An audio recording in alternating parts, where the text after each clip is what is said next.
Hello, welcome back to Let's Play Jane's Fighter's Anthology as we continue with the reference materials.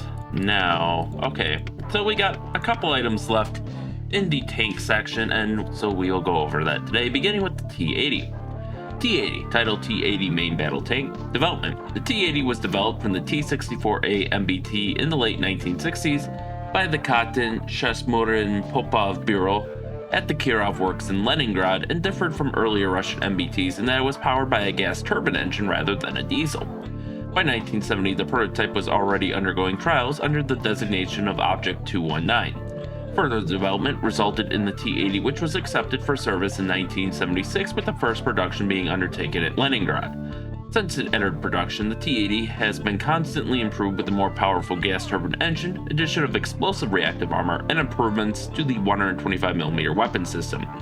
Description: the overall layout of the T-80 is similar to that of the T-64 series, with the driver's compartment at the front, two-man turret in the center, an engine and transmission at the rear. Crew of 3, combat weight 42,500 kilograms.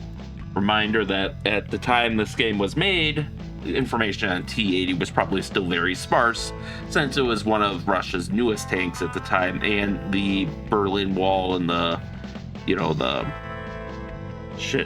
Iron Curtain had recently fallen, so there wasn't a whole lot of information that leaked out to us yet. Here we can see one that looks like it's on combat maneuvers or something.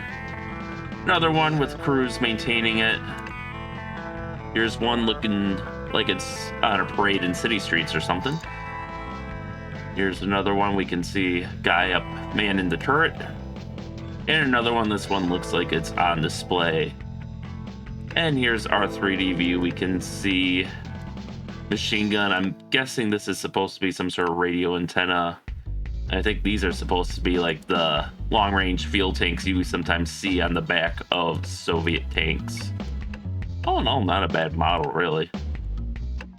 I like it. Really captures that Soviet aesthetic. But man, this was kind of a short one, wasn't it?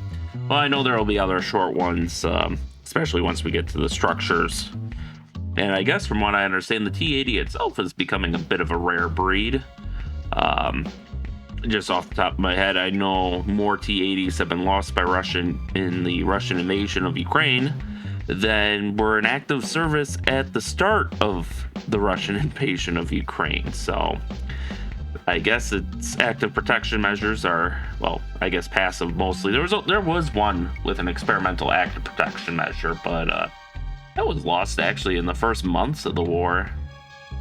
So I guess that wasn't all it's cracked up to be, but even the passive measures aren't great since they're losing them so much. Although part of that's just due to the fact because they were one of Russia's best tanks, they were used as a vanguard, so they took a heavy beating.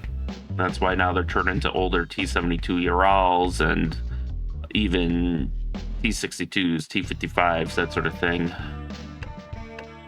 In any event, though, that will conclude the first episode for today. So with that, thank you all for watching, and stay tuned for next time, and stay safe out there, and we'll see you then.